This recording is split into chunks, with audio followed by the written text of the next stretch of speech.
Hey everybody, it's Steve. Welcome back. Today I'm here with this Kwikset SmartCode Model 909 electronic door lock, which is the same as a 910, only it can't control it via the internet or an app. And it has a blinking red light. What does that mean and how to fix it? I'll show you how to do it. Luckily, it's something that even I can do.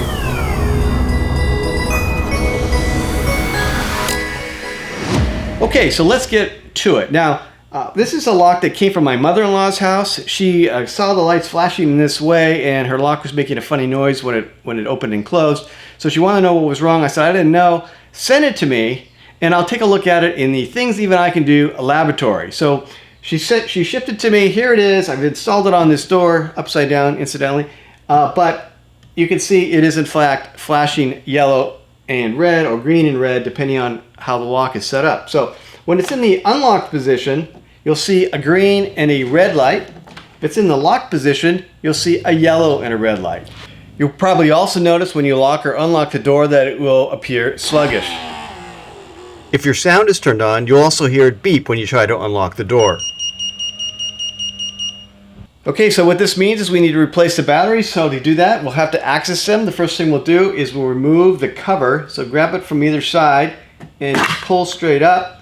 And that will reveal the battery compartment, which you can then grab with 2 fingers and pull straight up. Okay, let's pop out our old batteries and we'll discard these appropriately. Here's our 4 new batteries. Now just make sure that you use regular batteries. You cannot use rechargeable batteries in this setup according to the manufacturer.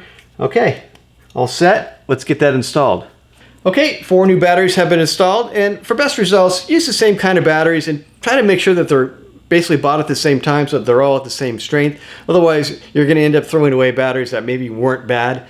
All right, so to put this back in, we're going to look for these 2 electrodes here at the bottom, and that's going to face out and down. So we'll just go to the top and drop this in, push it all the way down, and you should see your light come back on.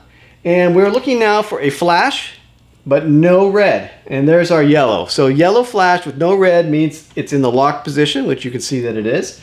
If I turn, it should now just flash green and no red. And there's our green, no red. So we are back in business. We can test that by locking the door, pushing our lock button.